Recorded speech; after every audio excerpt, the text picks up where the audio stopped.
Bon mercredi matin tout le monde, bienvenue dans Toute Liberté avec Joey Aubé. Pour ceux qui nous écoutent, vous êtes dans l'avenir et vous savez sans doute ce qu'on ne sait pas, mais c'est pas grave, on va quand même vous entertainer un peu ce matin.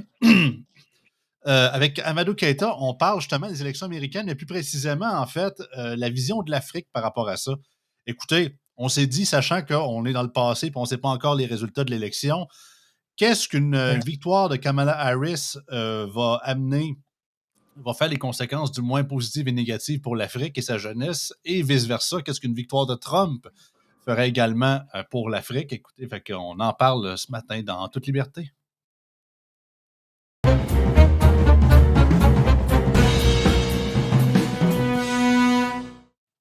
Salut, Keta. Salut Joël et bonjour à tout le monde. Yes. Ouais, écoute, je te laisse aller là-dessus. Justement, pour nous autres, on enregistre ça plus en après-midi de mardi. Donc, pour vous, mercredi matin, pour ça, vous avez sûrement dû veiller tard. Nous autres, ça va être le cas dans quelques heures. Mais sachant que justement, au moment de l'enregistrement, on n'a pas encore les résultats, ça n'a pas encore commencé, on ne sait pas qui serait là ou la gagnante. On voulait quand même, Keita voulait quand même nous jaser justement du fait que c'est ça, on tourne toujours un peu beaucoup vers l'Afrique avec Keita, c'est toujours le fun, puisque c'est vraiment un continent et des pays qu'on ne parle quasiment jamais dans l'actualité internationale, mais on veut vraiment parler surtout du fait que, OK, si Harris rentre au pouvoir, pour l'Afrique, ça veut dire quoi? Puis si Trump rentre au pouvoir, qu'est-ce que ça veut dire pour l'Afrique aussi? Fait que, semble-t-il que certaines réponses sont pas mal pareilles, d'autres sont assez différentes, mais garde, je suis bien curieux d'en savoir davantage. Ben, écoute, merci pour cette autre invitation également pour parler de l'actualité internationale, mais surtout concernant l'Afrique, parce que l'Afrique faisant partie bien évidemment et bien naturellement aussi, de l'univers mondial auquel nous appartenons tous. L'Afrique étant l'un des continents de ce globe que nous partageons, globe terrestre que nous partageons ensemble. Et les États-Unis étant aussi la première puissance du monde sur tous les plans, pour le moment en tout cas, militaire, économique, politique, relations internationales. Donc tout ce qui se passe aux États-Unis, c'est passe partout dans le monde, c'est-à-dire, autrement dit, tout ce qui touche les États-Unis, la réaction politique, économique, le comportement politique, économique des États-Unis influe sur les relations politiques, économiques, internationaux et même nationaux de certains pays, bien sûr. Donc, c'est ce qui nous amène quand même tous à s'intéresser à ce qui se passe aux États-Unis, surtout avec les élections. Étant donné que si les républicains gagnent, la politique américaine sera ce qu'elle sera et face au monde. Et puis, les cartes géopolitiques seront rabattues, en fait, changeront en fonction des intérêts et puis des enjeux que ce gouvernement républicain mettra en jeu, en fait. Et si les démocrates aussi gagnent, les relations internationales changeront, les relations internationales politiques, économiques, et changeront aussi en fonction de la carte que décideront les démocrates en ce moment, durant quand même les 4 années que le parti qui sortira gagnant aujourd'hui mettra sur la table. Alors, parlant de cela, alors, voilà, nous sommes dans les élections et l'Afrique, comme tous les continents du monde, sont en train de regarder ces élections américaines, notamment les alliés américains sont en train de regarder. Je vais parler de l'Occident dans son ensemble, mais le Sud global aussi est en train de regarder ça. Quand le Nord global regarde, le Sud global aussi regarde. Le Sud global auquel appartient la quasi-totalité des États africains, pour ne pas dire tous les États africains d'ailleurs, et puis une grande partie de l'Asie aussi est en train de regarder ça. Je vais nommer la Chine et autres.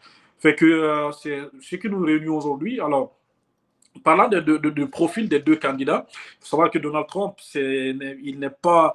On a eu affaire quand même à un Donald Trump 1. Et on a affaire avec un Donald Trump qu'on appelle aux autres Donald Trump 2. C'est-à-dire qu'il y a eu sa première version lors de de son premier mandat. Et puis là, il veut partir pour un second mandat. Et Kamala Harris aussi n'est pas quand même une figure anecdotique, n'est pas une figure quand même oubliée de tous, parce que depuis 4 années, 2 ans, depuis 3 ans, 4 années plus tôt, on l'a vu sur la scène politique, sur la scène internationale politique, et puis on l'observe. Et ces deux personnes ont des personnalités différentes. Et aussi les deux... C'est le cas de le dire. Ouais. très, très différents, très opposés diamétralement. Et puis les deux partis politiques aussi, démocrates et républicains, n'ont forcément pas aussi les mêmes politiques internationales envers leurs alliés aussi, même leurs adversaires. L'Afrique, maintenant, est un Africain, jeune Africain qui observe les relations internationales et qui est spécialiste des questions de relations internationales pour quand même être diplômé des grandes écoles de relations internationales et puis de politique internationale aussi. Je suis diplômé de cela. Donc, actuellement, avec un programme aussi de sécurité internationale, je regarde ça sous avec l'œil d'un observateur à distance, mais aussi d'un spécialiste des questions internationales. Alors, de l'œil d'un spécialiste des questions internationales et d'un jeune Africain qui est aussi activiste, bon, qui est militant dans beaucoup d'organisations panafricaines et autres là.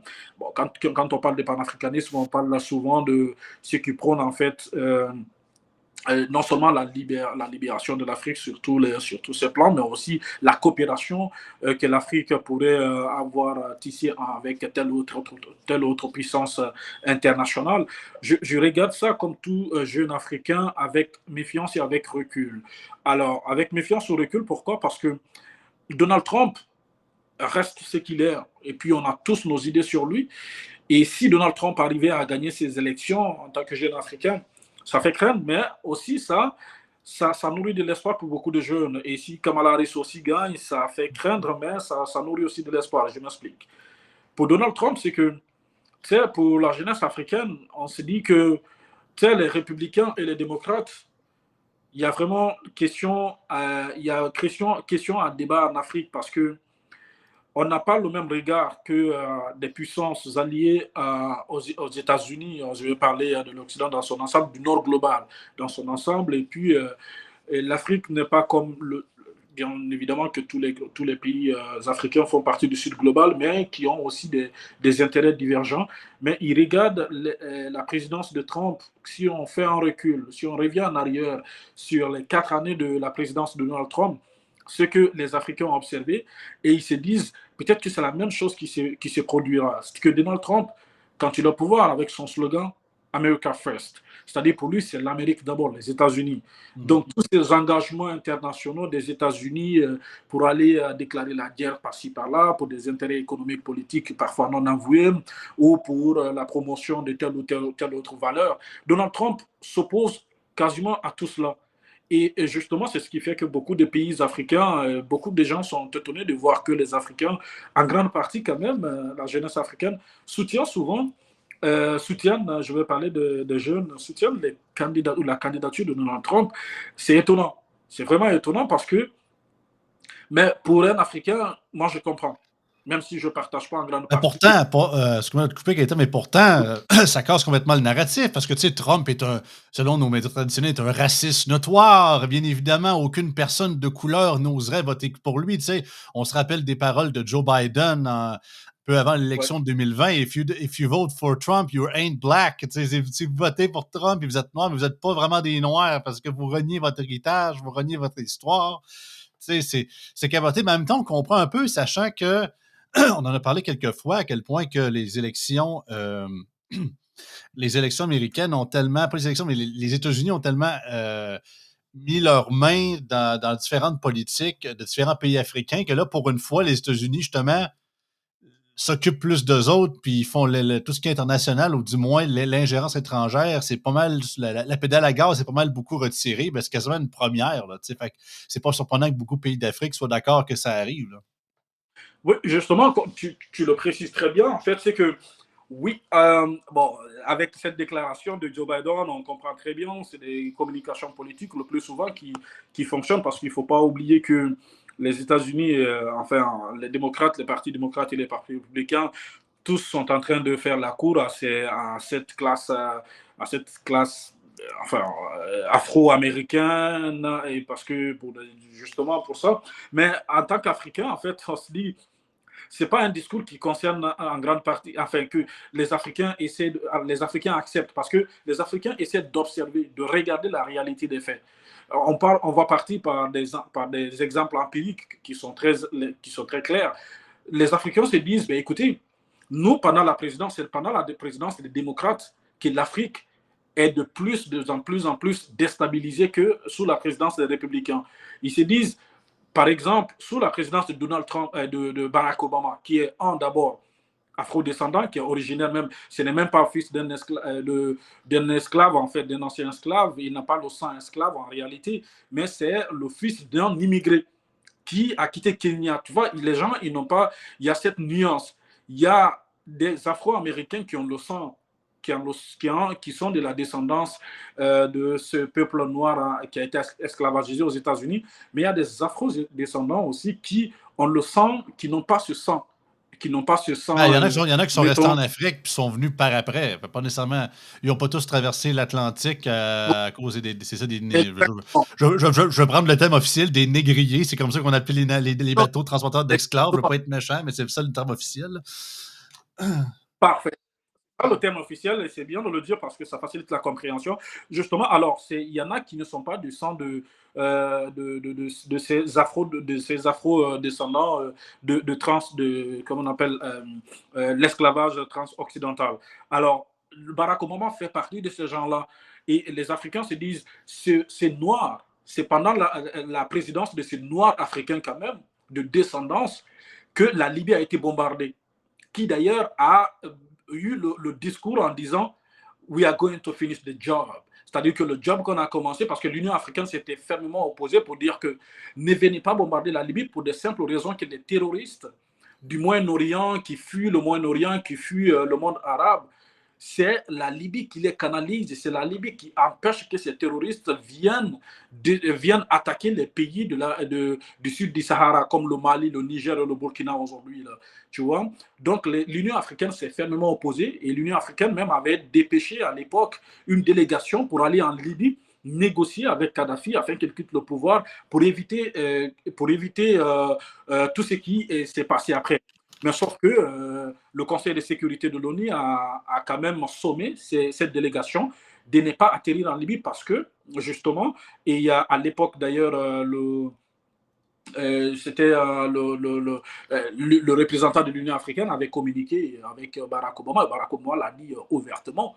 Oui, il finish the job. Et on s'y rappelle également que le secrétaire général à l'époque des États-Unis était en Libye quand Kadhafi a été assassiné. Donc, du coup, les Africains se disent c'est sous le régime des démocrates que Kadhafi a été assassiné et donc l'Afrique a été déstabilisée. Et aujourd'hui, le terrorisme a gagné le terrain. Et pendant ces temps, c'est un certain Biden qui est président aujourd'hui, qui était le vice-président. Donc, les Africains se disent, là, ça c'est un exemple. Et c'est justement sous la présidence également qu'ils se disent, ben, il y a eu ce qui s'est passé en Côte d'Ivoire où la France s'est dotée le pouvoir d'aller bombarder la présidence d'un pays pour capturer le président et l'amener à la Cour pénale internationale pour soi-disant crime de guerre pendant que ce président était en litige avec un autre opposant qui a été installé. C'est-à-dire on a bombardé la présidence, on a capturé le président, on l'a envoyé à la Cour pénale internationale et on a installé son opposant au pouvoir, soi-disant que ce dernier a gagné le pouvoir aux élections. Tu vois. Donc, on s'est dit, tout ça, Barack Obama, il était au pouvoir à l'époque. Et c'est le pouvoir des républicains et son vice-président était Joe Biden. Et puis, après Barack Obama, on a eu Donald Trump. Et sous la mandature de Donald Trump, il n'y a jamais eu de coup d'État. Enfin, il n'y a pas eu de déstabilisation de l'Afrique. Tout était calme parce que lui, il s'est dit, je m'en fous de vous.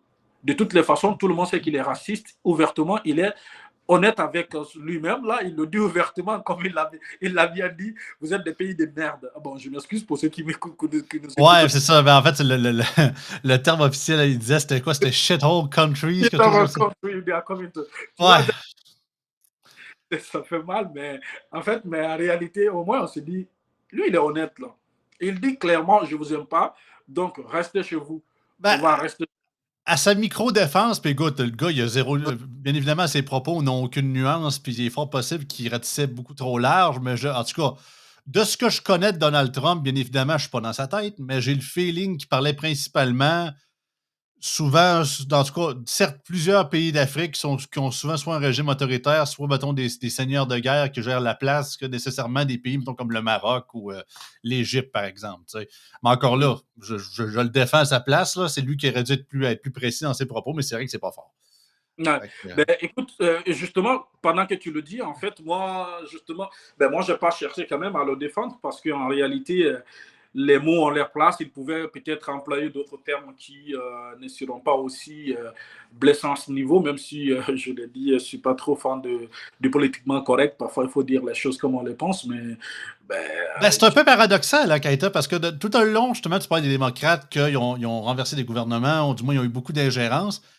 Mais pourtant, malgré leurs actions qu'ils faisaient concrètement sur le terrain, leur parole officielle ou les lignes officielles, c'était non, on aime l'Afrique, ou oh non, on les aime les Africains, tout ça. Puis en background, ils faisaient tout ça.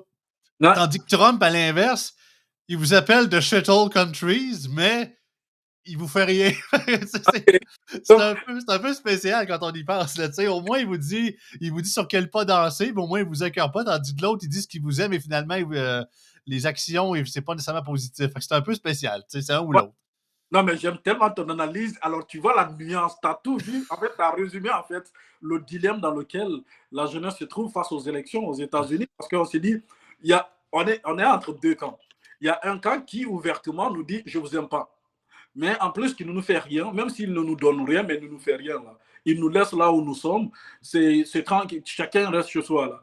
Mais l'autre qui nous dit, ouais, je vous aime, vous êtes bon, vous êtes bien gentil. Mais c'est lui qui nous fait de plus de mal parce que là, c'est des guerres, c'est des terrorismes, c'est tout ce qui se passe en Afrique. Et sous ce régime également de Joe Biden, on a vu tout ce qui se passe, déstabilisation ça et là, et des coups d'État partout. Et qui, d'ailleurs, bon, beaucoup disent que les États-Unis sont contre les coups d'État, mais en réalité, c'est archivé, hein, c'est documenté. C'est aux États-Unis, c'est tous ces militaires qui sont au pouvoir, notamment en Guinée.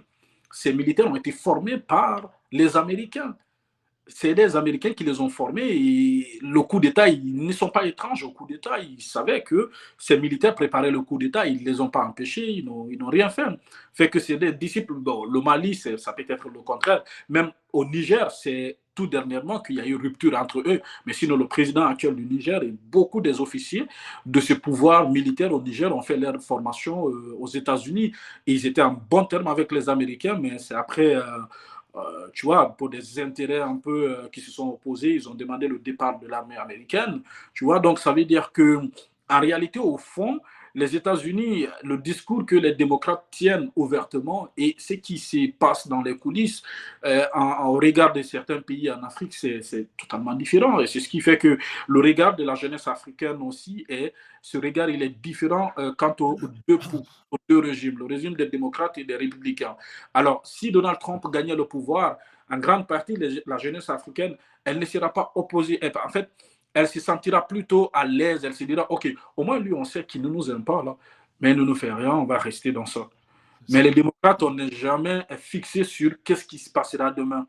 On peut venir à tout moment pour dire, ben, vous ne respectez pas ce principe démocratique, liberté des droits humains, et puis ça peut être comme un argument, on attaque tel pays, ou on vient, on dit, vous ne respectez pas la démocratie totalement, on vient, on attaque ce pays-là, et il ne faut pas oublier que à chaque fois qu'il y a renversement de pouvoir ou qu'il y a, quelle que soit sa forme, c'est tout un système qui change, surtout en Afrique, c'est quelque chose de très particulier où les institutions démocratiques ne sont pas aussi solides que ça, donc ça devient quelque chose à reprendre à zéro là, donc ça influence beaucoup, beaucoup, beaucoup le développement économique de ce pays-là.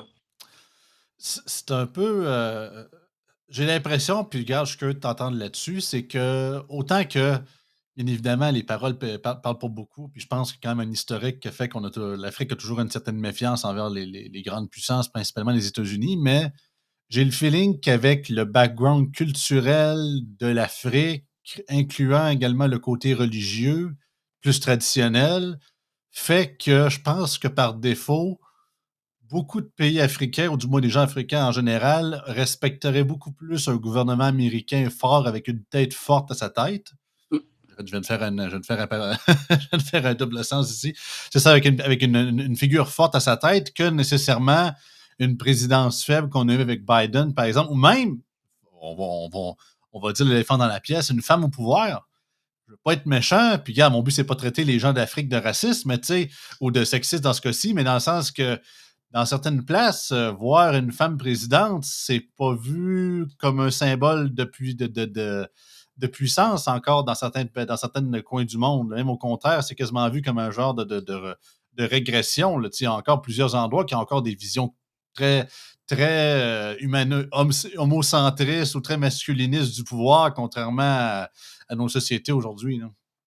Pour être vraiment honnête avec toi, c'est un pan de notre échange que je voulais aussi soulever, cette question de vision sociologique en fait de l'Afrique, de la société africaine sur la gestion de pouvoir. Justement, en fait, ça me rappelle, il y a eu un sondage en 2020 lors des élections présidentielles en Guinée où il y avait beaucoup de femmes candidates aux élections. Et quand le sondage a été rendu public, c'est que 85% de la population ne se pensait pas à l'aise de voir une femme présidente. Justement, c'est pas si on va voir ça sous l'angle du sexisme ou l'angle de... C'est quand même une question très importante, mais je ne voudrais pas les étiqueter, mais en réalité, ça va finir par ça si je pousse l'analyse. C'est que ils, tellement religieux au point que d'ailleurs il ne faut pas oublier que beaucoup de ces religions, surtout la religion musulmane, la femme à sa place, elle est très importante, mais il y a beaucoup de pouvoirs qui sont donnés aux hommes qu'aux femmes. Je parle sous contrôle bien évidemment des érudits musulmans, peut-être qui Mm-hmm. porteront beaucoup plus de précision à ce niveau, mais pour ma petite connaissance de cette religion, et je crois que les femmes d'ailleurs qui ne peuvent pas diriger une prière en religion musulmane, et puis les femmes sont assujetties à beaucoup d'autres limites, beaucoup de contraintes. Donc, voir une femme présidente aux États-Unis, la première puissance mondiale, oui, je suis d'accord avec toi que beaucoup de sociétés africaines se diront, ben, alors c'est la décadence à ce niveau-là, c'est vraiment une régression, une femme qui dirige les hommes maintenant et qu'il faut, bon, il faut pas oublier qu'il y a il y a d'autres pays africains, je vais citer le Libéria où il y a eu une femme présidente, hein. Donc, OK. oui, il y a eu une femme présidente au Libéria. Et puis également, actuellement, la présidente en Tanzanie, c'est une femme. Et il ne faut pas aussi oublier que l'Afrique a quand même, la femme a toujours eu sa place dans la société. Je vais parler de la reine Poku pendant que des États comme les États-Unis, les femmes n'avaient même pas le droit de vote. Et ça, les reines Poku, et puis les Lucie, et puis on peut remonter jusqu'en Égypte antique, l'Égypte antique, où il y avait les Néfertiti qui avaient leur place prépondérante dans la gestion qui était une femme noire et qui était une dynastie aussi qu'on appelle kémite. Donc, du coup, les femmes ont toujours eu leur place dans la société africaine, mais c'était la société africaine pré-islamiste. Il faut préciser Ouais. cela. Donc, ça, c'était avant l'avènement de ces religions musulmanes, donc avant l'avènement de ces religions christianistes, musulmanes ou autres là. La société africaine, elle était purement matriarcale. C'est que c'est la femme qui était baromètre de la société, qui, bien sûr, que les hommes travaillaient dur, qui apportaient les choses à la maison, mais c'est la femme qui décidait, en fait, si on peut résumer ça, c'est que la femme avait le pouvoir et l'homme avait l'autorité. Bon, ça dépendamment de comment on peut définir ça, mais c'est les femmes qui avaient quand même le pouvoir dans ces sociétés africaines. Oui, Le c'est ça. pouvoir. Beaucoup d'entre eux, dans les anciennes tribus d'antan, c'était beaucoup les femmes qui portaient le rôle de chaman, par exemple, des trucs comme ça, le rôle de guide spirituel, contrairement, par exemple, à l'homme qui était plus le chef de tribu, mais vraiment, comme tu dis, plus le côté autorité de la société. Non, c'est bien dit, mais je pense qu'au fil un peu, ben, regarde, on recule pas si longtemps à l'époque, admettons, il y a 60 quelques années, sinon plus, même avant ça, je te dirais même 80 ans. Dans le Québec de Maurice Duplessis, ultra-catholique, je pense qu'on aurait fait un sondage similaire. Il y a beaucoup, je pense qu'il y aurait une très forte majorité de Québécois et Québécoises qui n'auraient pas, ou du moins majoritairement Québécois, qui n'auraient pas aimé l'idée d'une femme première ministre. Puis autant que, vous allez me dire, à cette époque-là, il ne pouvait même pas se présenter. Non, je comprends, mais vous comprenez ce que je veux dire. S'il y aurait eu la possibilité de le faire, je pense que ça n'aurait pas été très populaire à cette époque-là. Mais je pense au fil du temps, l'Afrique, comme tu le dis, ça commence tranquillement avec les différents présidents dans différents pays. Je pense que peut-être pour les pays plus au nord, plus arabo-musulmans, c'est sûr que ça va être beaucoup plus long, j'ai l'impression. Je pense que ça va être les derniers dans la liste à accepter ce genre de choses-là si jamais ça arrive. Mais je pense que dans différentes plus régions, comme justement en Afrique centrale ou en Afrique du Sud, qu'on parle, qui sont plus nécessairement chrétiennes, soit catholiques ou évangéliques ou orthodoxes. Je sais qu'en Éthiopie, il y a l'Église orthodoxe éthiopienne qui est là aussi. Fait que je pense qu'au fil du temps, puis au fil justement que les plafonds de verre se cassent, puis qu'il y a des jeunes femmes africaines qui décident de vraiment de vouloir y aller, puis que ça devienne un peu la norme, que là, ça va finir par être beaucoup plus accepté. Je pense que c'est vraiment ça. C'est péter ce plafond de verre-là à différents endroits. Puis, anyway, ils le voient. Ben, comme on le dit souvent, l'Afrique est de plus en plus connectée. Ce qui se passe ailleurs sur la planète, puis ils le voient ailleurs, ils le voient en Asie, ils le voient en Amérique du Sud et ailleurs, à quel point il y a de plus en plus de leaders qui sont des femmes aussi. Fait, je pense que ça va faire son bout de chemin tranquillement, mais sûrement. Ouais, ta précision elle est importante du point de vue que tu sais, la société africaine aujourd'hui, quand tu essaies de faire une certaine remarque, un sondage, tu réaliseras que bien qu'elle soit musulmane, je vais parler de cette partie de l'Afrique noire, bien qu'elle soit islamisée ou christianisée, il y a beaucoup, surtout la jeunesse africaine, moi je suis un exemple ici, qui a beaucoup de respect pour toutes ces religions, mais en réalité, je reste ce que je suis, la religion, c'est pas trop mon truc, fait que donc, c'est le cas de beaucoup de jeunes Africains, beaucoup de cas de jeunes Africains aujourd'hui qui se disent, ben, OK, la religion, oui, mais après tout, je reste africain. Mes ancêtres n'ont pas, avant d'être musulmans ou chrétiens, ils étaient d'abord quelqu'un, là, tu vois. Donc, ça veut autrement dire que cette partie de l'Afrique noire, elle a un autre regard sur le pouvoir, sur la gestion du pouvoir. Elle est de plus en plus conciliable, elle accepte que la femme et le pouvoir, quand on dit la femme, bien sûr, c'est vraiment ces femmes qui ont ces points-là, qui ont ces qualités-là de prendre le pouvoir. Je t'ai donné tout de suite l'exemple du Libéria et jusqu'en 2015 là, ou 2018, je ne me rappelle pas, c'était une femme qui était présidente, elle a fait 10 ans au pouvoir et actuellement c'est une femme en Tanzanie aussi qui est présidente. Donc du coup, et le Rwanda est un exemple palpable dans ça, où 90% des députés, bon, 80% des députés à l'Assemblée sont des femmes.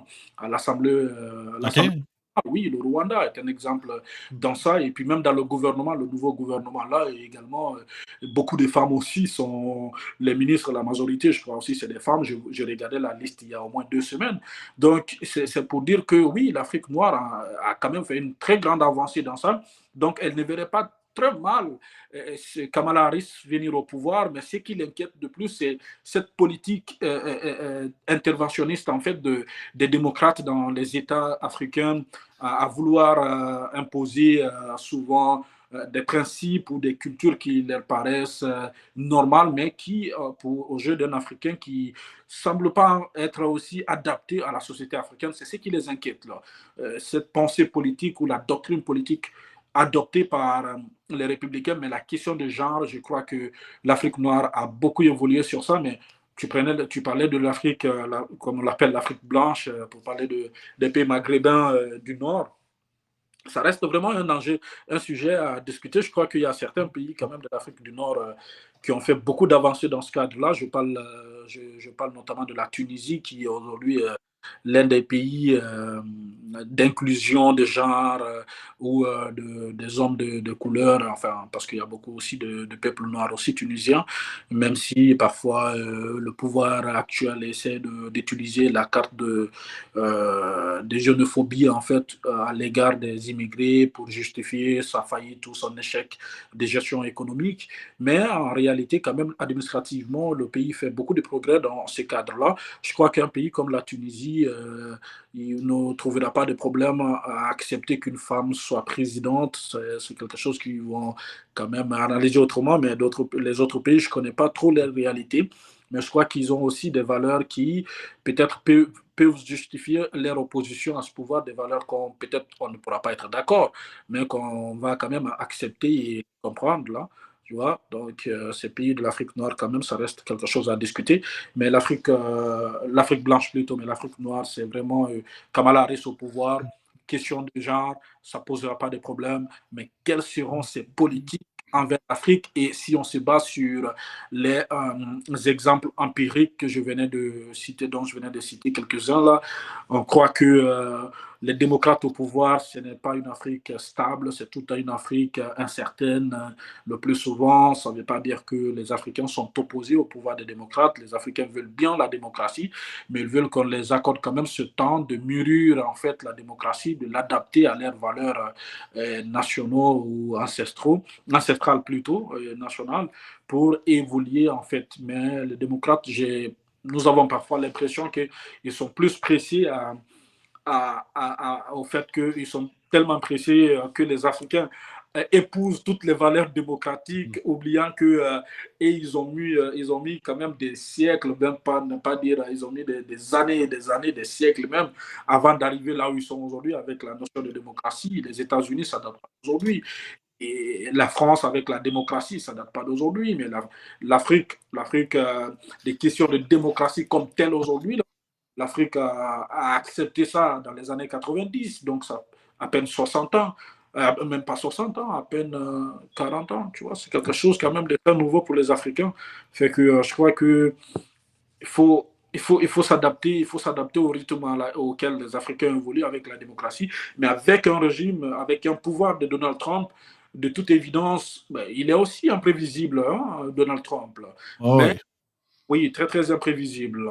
Mais si on se base sur, sur ces 4 années de mandat qu'il a passé au pouvoir dernièrement, on s'est dit que ben, avec lui au moins, on a parfois la tête posée, on évoluera à notre rythme vers notre système de démocratie tranquillement, sans crainte de déstabilisation. Là.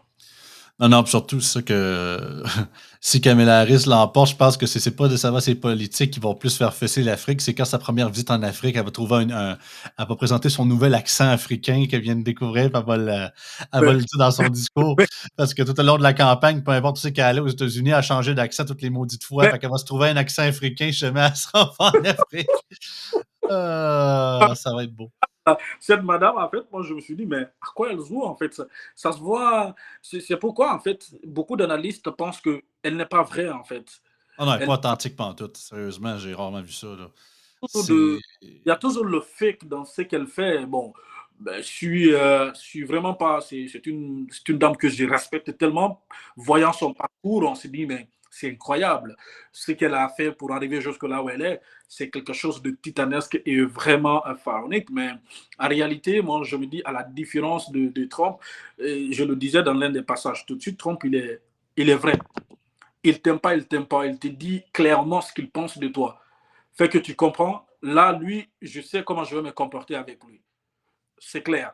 Mais Kamala Harris, avec tous ses accents, parfois quand je l'écoute, quand elle est face à tel, je dis, mais c'est incroyable, reste qui tu es et puis ça va marcher avec ça. Et justement, quand elle ira en Afrique, mettons au Ghana, avec l'accent, avec le tui, je ne sais pas comment elle va faire. Certainement, elle fera des entraînements parce que si elle va aussi au Nigeria, ça va être un autre accent.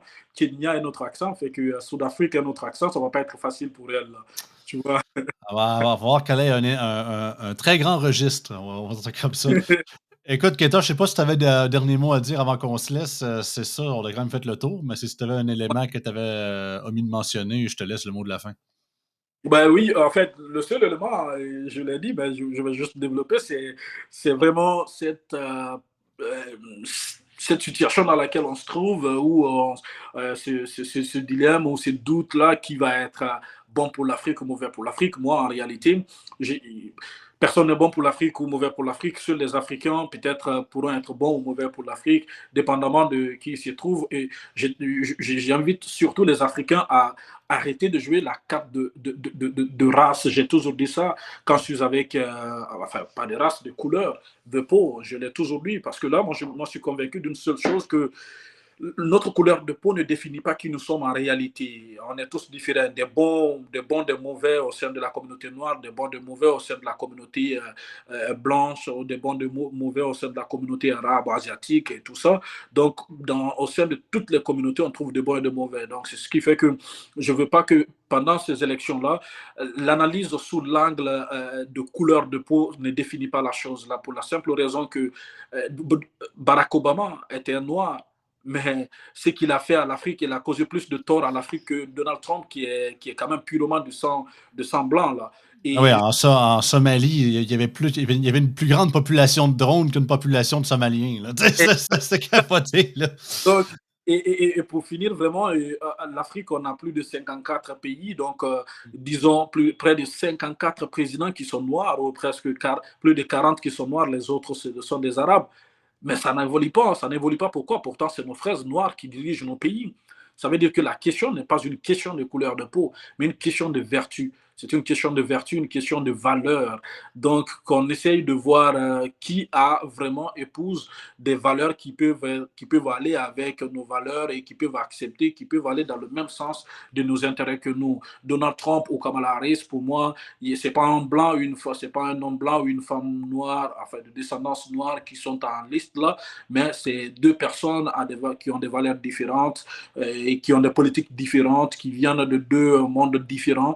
Donc pour cela, j'espère seulement que quand Donald Trump sera au pouvoir, que la jeunesse africaine, l'élite africaine puisse utiliser cette mandature de Donald Trump dans les intérêts de l'Afrique. Et si c'est Kamala Harris aussi qui est élu, que les Africains puissent aussi utiliser les avantages de la mandature de Kamala Harris pour sortir l'Afrique de l'ornière. Voilà tout ce que j'espère, mais la question de couleur de peau ne définit pas en réalité qui nous sommes là. Super intéressant. Écoute, Keita, merci beaucoup. Ton analyse, c'est vraiment super apprécié. Puis garde, les auditeurs, vous pouvez penser qu'on parle dans le vide parce que vous avez peut-être les résultats. Écoutez, l'avenir nous le dira. En tout cas, pour nous autres, on va checker ça ce soir pour ce qui est de notre côté. Sinon, prends soin de toi pour se revoir la semaine prochaine, mon cher. Merci, mon frère, et bonne soirée. Hein. Salut, bye.